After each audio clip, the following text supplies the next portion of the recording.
I turned 53 last March, and I thought by now I'd be past the point where my own daughter could make me feel like a stranger in my own family. I was wrong. Her name is Vivienne. She's 31, lives over in Scottsdale with her husband Garrett. Wait, no. I need to be careful. I'm getting ahead of myself. Let me start from the beginning, because if I just drop you in the middle of it, you won't understand how something like this could happen. You'll think I'm exaggerating. People always think I'm exaggerating when I tell them about Vivienne. I have 2 daughters. Vivienne is the older one. Lena is 28. Their father, my ex-husband, walked out when Lena was 4 and Vivienne was 7. He remarried fast. Someone younger. Someone without 2 kids and a mortgage and a mountain of grief she was still trying to sort through. I'm not bitter about it anymore. I dealt with that a long time ago. But I want you to understand the situation I was left in, because it's important context for everything that came after. I raised those girls mostly on my own. My mother helped when she could. She lived about 40 minutes away in Mesa, and she'd come over on weekends sometimes, take the girls so I could sleep or run errands or just sit in a quiet house for an hour. I worked full times as an office manager at a dental practice. It wasn't glamorous, it wasn't exciting, but it paid the bills, and I was good at it. And I did it for 22 years without missing a single mortgage payment. Vivienne was always the one people noticed. She was pretty in a way that made adults comment on it constantly. Big eyes, dark hair. This easy confidence that I used to think came from me somehow, like I'd passed something good down to her. Teachers loved her. She was on student council, she did theater, she got a partial scholarship to Arizona State. I was so proud of her I could have burst. Lena was quieter. She struggled more in school, not because she wasn't smart. She's one of the most emotionally intelligent people I've ever known. But because she had a harder time in groups, in social situations, in the kinds of environments where Vivienne thrived. Lena had friends, but fewer of them.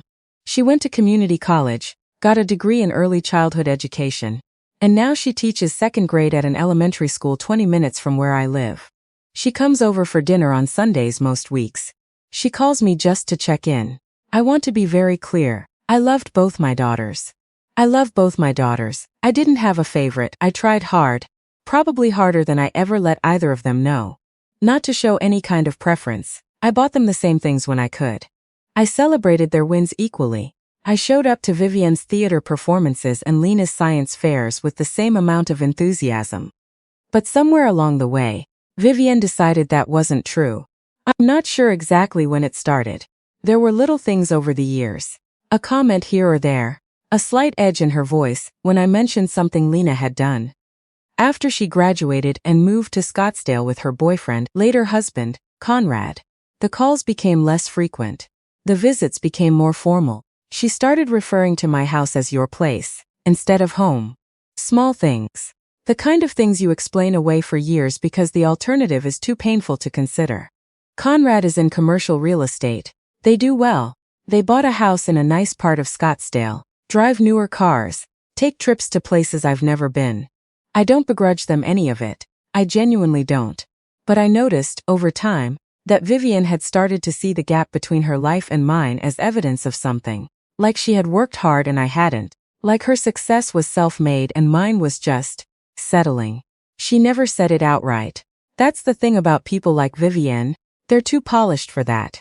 It came through in other ways. The offhand comments about updating my kitchen, the way she'd glance around my living room when she visited, like she was cataloging what hadn't changed. The time she told Lena, within earshot of me, that she worried about me being stuck. I was 51 and owned my home outright. I wasn't stuck, I was settled. But I kept the peace. That's what I'd always done. That's what you do when you've spent years being the only adult in the room. You absorb things. You smooth things over. You tell yourself it's not worth the fight. Then Vivienne got pregnant. She called me on a Tuesday afternoon last February, and her voice had that particular brightness in it that meant she had news. I remember sitting down at my kitchen table when she told me, because my legs went a little weak with happiness. A grandchild, my first grandchild. I cried after I hung up. The good kind, the kind that surprises you. She was due in September. The baby shower was planned for late July. A Sunday, at a venue in Scottsdale that Conrad's colleague had recommended. Vivienne told me about it about 6 weeks in advance. She mentioned that her mother-in-law, Deborah, was co-hosting it with her best friend Ansley. I said that sounded wonderful and asked what I could do to help. "Oh, we've got it covered," Vivienne said. "You just need to show up and be excited." Which felt a little odd to me, but I told myself I was being sensitive. It was her shower, her event. I didn't need to be in charge of it. 2 weeks later, Lena called me. "Mom," she said. And her voice had that careful quality it gets when she's about to tell me something she thinks will upset me. "I need to ask you something and I need you to just let me finish before you react." I told her to go ahead. "Vivienne called me this week. She told me about the shower. She said," Lena paused. "She said that you and I should plan to sit at the same table. In the back. She's putting us near the kitchen because she said the front tables are for her college friends and Conrad's family." I didn't say anything for a moment. "She also said," Lena continued, and I could hear her choosing her words carefully, "that she doesn't want either of us to speak during the games portion. Because apparently she and Ansley have planned specific segments and she doesn't want," and I'm quoting here, "any awkward energy from people who might make it weird." I asked what that meant. "I think it means us, Mom." I set the phone down on the counter for a second, just for a second. Then I picked it back up. "Did she say anything else?" "She said the dress code is garden chic. And she sent me a link to a specific dress she wanted me to wear. A beige linen shift from a boutique in Scottsdale. It's $340, Mom." She sent me a link like it was a requirement. I looked out my kitchen window for a long moment. "What did you say to her?" I said I'd think about it. "I told Lena I'd handle it. She told me not to make it worse. I told her I wouldn't." I honestly believed myself when I said it. I called Vivienne that evening. I kept my voice neutral. I asked her to help me understand the seating arrangement she'd described to Lena. Vivienne sighed. "That particular sigh she has. The one that implies you've misunderstood something obvious. Mom, the venue has a flow. Deborah and I mapped out the whole room. It's just logistics. You put Lena and me near the kitchen. It's not like I put you in a closet. Vivienne, you and Lena are. You both have a different energy than my other guests. I just don't want anyone to feel uncomfortable." I asked who she thought was going to be uncomfortable. She didn't answer that directly. Instead she said, "I just need this day to go smoothly." Is that so hard to understand? I'm growing a human being. I'm exhausted, and I need one day that goes exactly how I planned it. Understood. I said I'd be there and I'd sit wherever she needed me to sit. After I hung up, I sat in my living room for a long time. The lamp on the end table was one I'd had since the girls were small. There was a water stain on the ceiling above the hallway that I kept meaning to address. My cat, a old gray tabby named Biscuit, came and sat next to me and didn't ask me anything. I thought about all the things I had done for Vivienne. The way I'd driven her to theater rehearsals, 3 nights a week for 2 years in high school. The way I'd put $1,500 on my credit card to pay for her senior trip to Washington, D.C., when her father didn't come through with the money he'd promised. The way I'd sat in the front row of her college graduation in a heat index of 104 degrees and cried the whole time. I thought about Lena, sitting by herself at home, trying to figure out whether to spend $340 on a dress her sister had prescribed for her like a uniform. I decided I was going to go to that shower. I was going to sit in the back by the kitchen. I was not going to cause a scene. But I was not going to pretend even to myself that what was happening was normal or okay. The shower was on a Sunday in late July. The venue was a converted garden space in Scottsdale. Beautiful, honestly. White fabric draped between wooden beams, big arrangements of pale pink and cream flowers, the kind of aesthetic that photographs well. I wore a pale blue dress I'd had for 2 summers. It was tasteful. It was appropriate. Lena wore the beige linen shift. She'd bought it because she didn't want the drama. That's Lena. She absorbs things the way I taught her to, and I'm not sure anymore whether that was the right lesson. We found our table. It was indeed near the kitchen entrance. Close enough that we could hear the catering staff moving around behind closed door. The clink of glassware.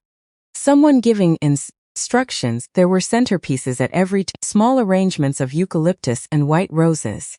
Ours was slightly smaller than the others. I don't know if that was intentional or if I was looking for things by that point. Vivienne looked radiant. She always looks radiant when she's the center of attention.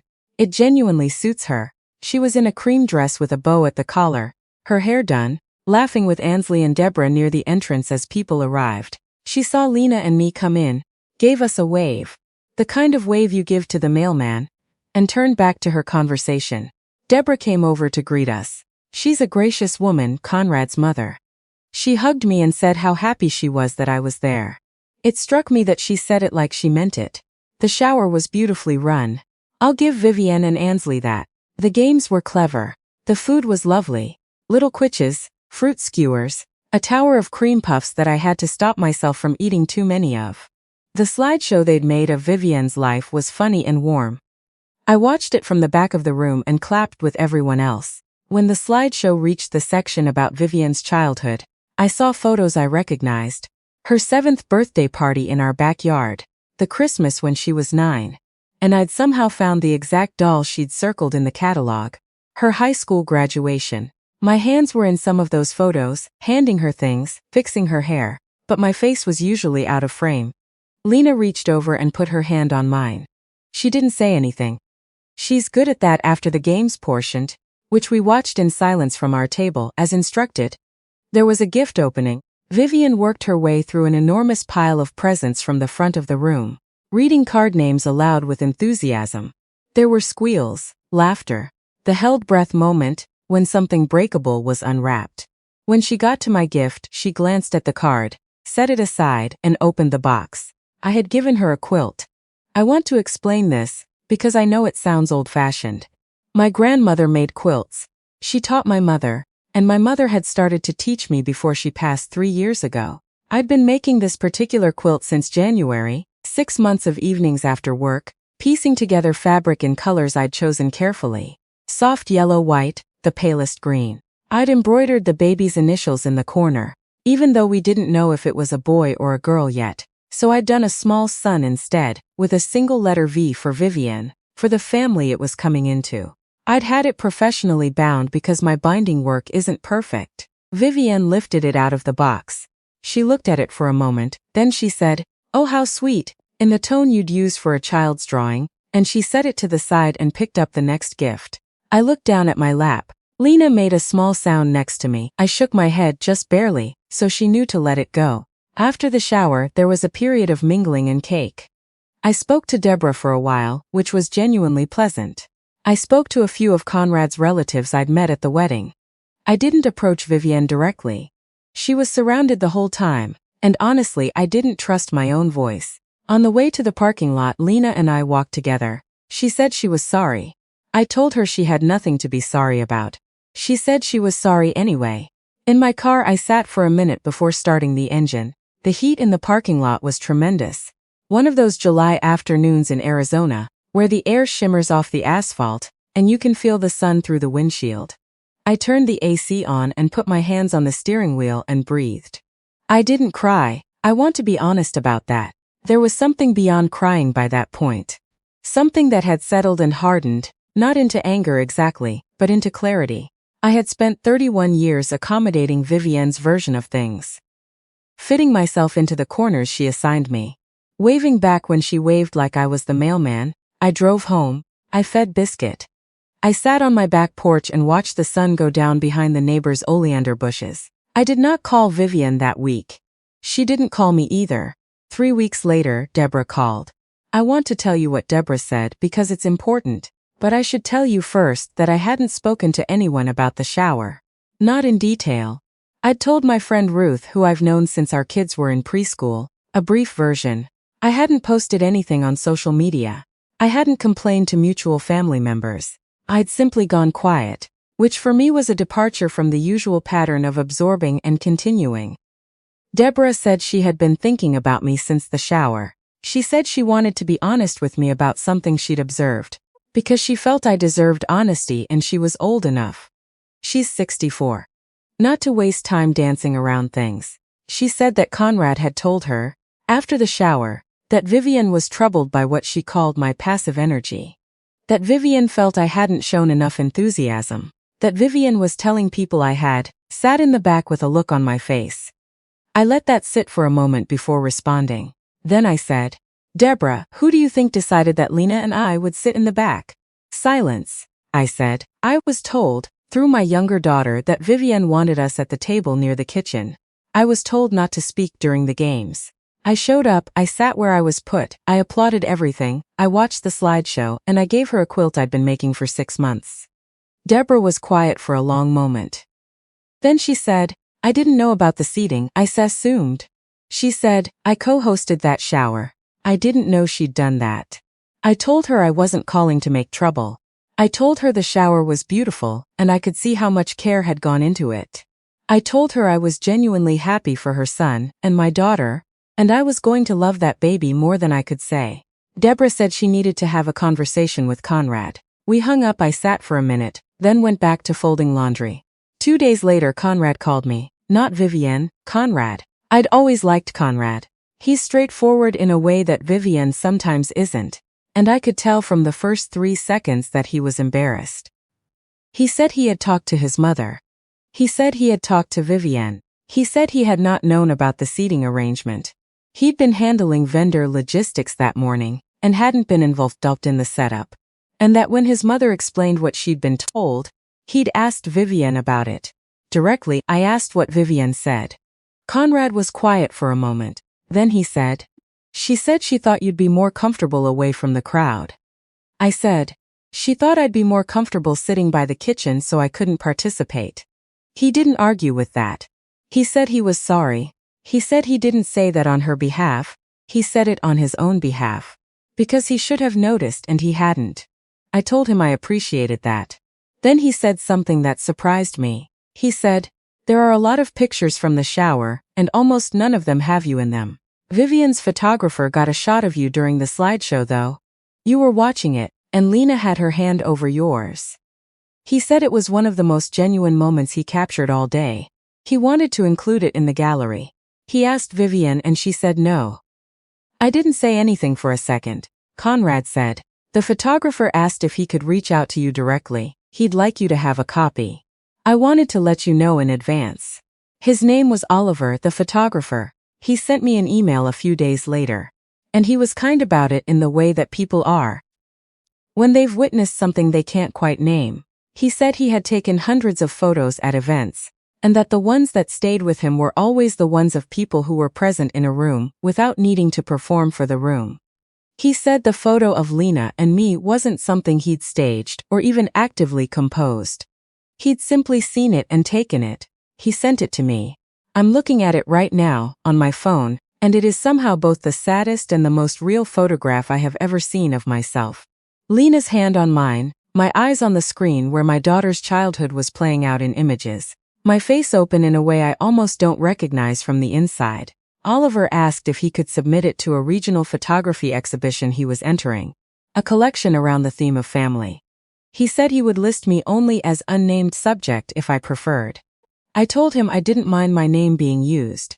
The exhibition opened in September, the same week the baby was born. Vivienne's son arrived on a Tuesday, 8 pounds, 2 ounces, entirely healthy.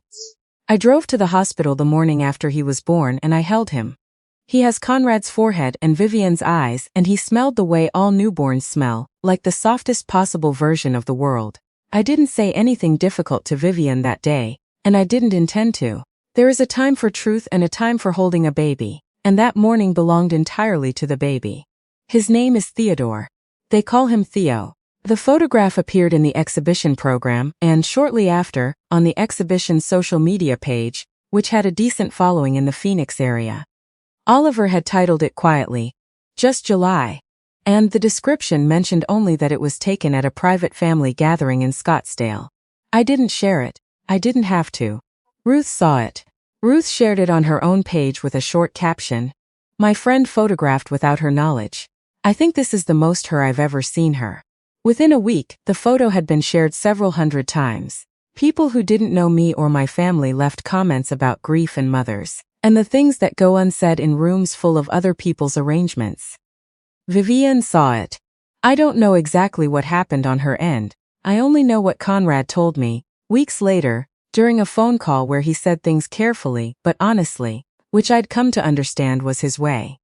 He said Vivienne had been upset by the public attention. She had asked him to request that Oliver remove the photo from the exhibition page. Oliver had declined, politely, Because the photo was his work and I had given consent. She had also, Conrad said, received questions from several of her friends who had attended the shower. They'd seen the photo and they were asking about the table in the back, about why the mother of the bride. His word was bride, a habit from the wedding, he corrected himself. The mother of the guest of honor had been placed by the kitchen. Vivienne had not had a good answer. Conrad said she was working through some things. That was his phrase, and I understood what it contained without needing him to spell it out. I told him I hoped she'd find her way to whatever she needed to find. I told him I wasn't holding anything against her. I told him the quilt was still available if she wanted it. I'd brought it home from the shower because in the flurry of gift management at the end it had been set aside. And I'd picked it up without making anything of it. He said he'd tell her. I don't know what shape my relationship with Vivienne is going to take from here. I know she loves Theo and she'll be a good mother. She has that capacity, even when it doesn't extend easily toward me. I know Conrad is a decent man who will keep showing up. I know Lena will be at my table on Sunday. And that Biscuit will sit next to me on the couch in the evenings. And that there is a photograph somewhere in the world of my truest face, taken by a stranger who noticed me when I thought no one was looking. The quilt is folded on the chair in my guest room, yellow and white and the palest green, with a little embroidered sun in the corner. Whenever Vivienne is ready, it will be here.